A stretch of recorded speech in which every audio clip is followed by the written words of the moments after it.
morning, good afternoon, good evening, viewers all over the world. I'm your brother Jata 65, and today I would like to talk about sacrifice in spirituality. Yes, sacrifice in spirituality. A lot of people have different mindsets when it comes to sacrifice.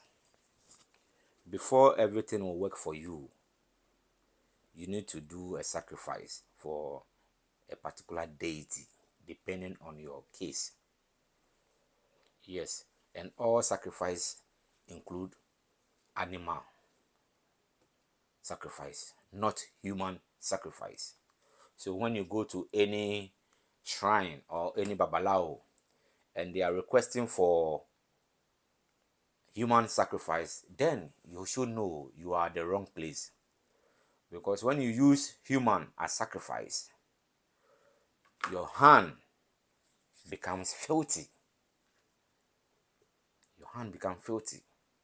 And the reason why we use animals in our sacrifice is that the animal is also energy, and that is what our ancestors have been using. They are chicken, it could be goat, it could be ram, it could be sheep, depending on your problem. So I'll urge all of you to try, after any reading, try to do the sacrifice.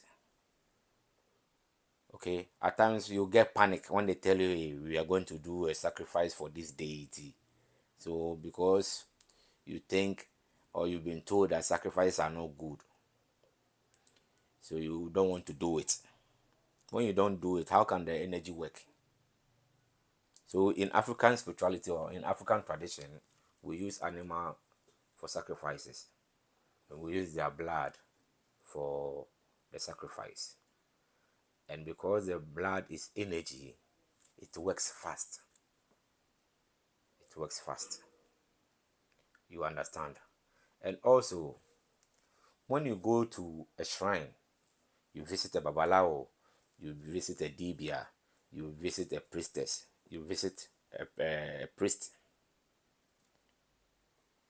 The animal sacrifice that they will do,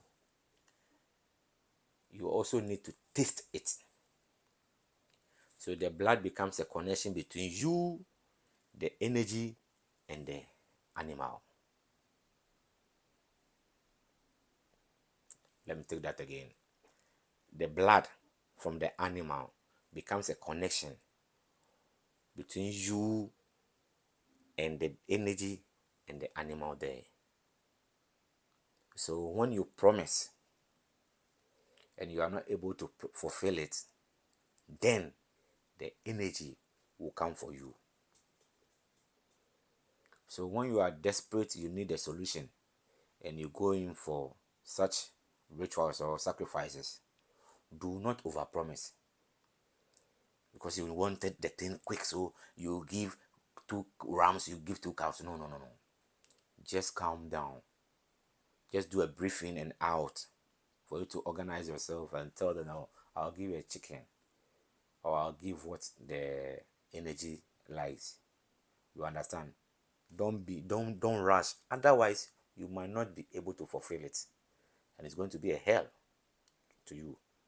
Yes, because our energies are very, very powerful. African deities are very, very powerful, and because they always work harder for us. When they work for you, you also need to pay them back. And if you are not lucky and you find a wicked priest or priestess or babala or dibia, and the energy work, he might not even call you to remember you that, hey, you made a promise and you have to come. No, they only tell the energy that whoever is owing you, go and take your money from that person. So I'm just telling you to be very, very careful. To be very, very careful wherever you go, that you have to make sure that you do not overpromise. You get it? You only tell them, or whatever the energy takes, I'll come and give to the energy, so that when it work for you and you go, you know that you are clean. You know that definitely, even if it's difficult for you, you are going to pay back. But when you have promised because you feel you needed a thing urgently, and that when you over promise, the energy is going to work for you, I'm telling you, you will easily forget when the money starts coming, or when you are now developing, when things are okay with you, you forget that when you were in difficulties, you went somewhere. Yeah, take it seriously. These are some of the things that you see, you just experience a mere accident somewhere, you might not understand. You will never ever understand. So when you go to shrine and they work for you, please don't overpromise. Okay? Otherwise, they exchange the promise with your life, especially the wicked ones. Okay? The wicked ones, they will use you for annual sacrifice. So know when and how to approach shrines. Not everybody that you meet on social media will tell you the truth. They are only advertising themselves. But when it comes to the reality, they will not tell you. So please, thank you so much. You can subscribe to my YouTube channel, Africa_Ancestral Wisdom. Hit the subscription button so that anytime we upload a video, you'll be the first person to enjoy it. Thank you. Ache, just how many minutes? Editing.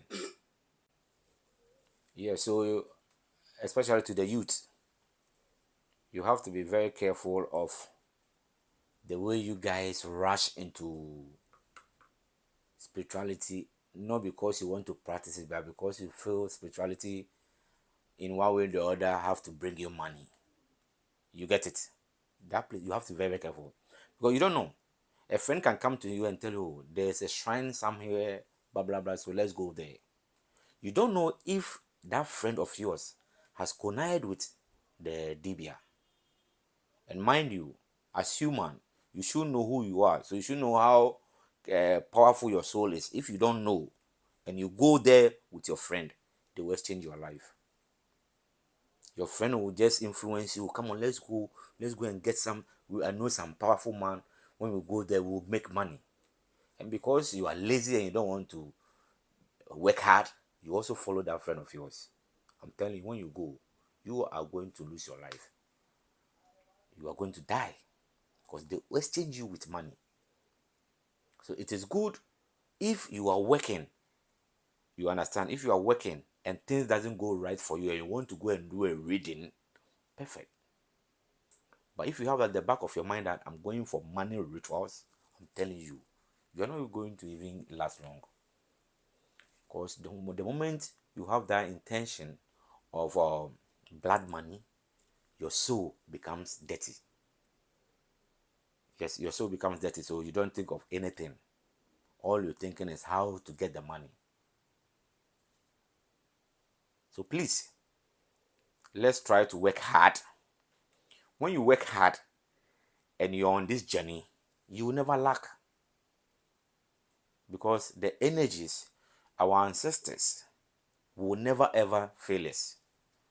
But if you think, oh, I'm going to spirituality to make money, then please just be wherever you are, because there are difficulties on this journey, and those difficulties are the time for you to practice, or it's time for the energies you are working with will try to test you to see your faith, or to see whether truly you are ready for this journey. When I started, sorry, I wasn't having those things at the back of my mind, because that is what I brought from the realm.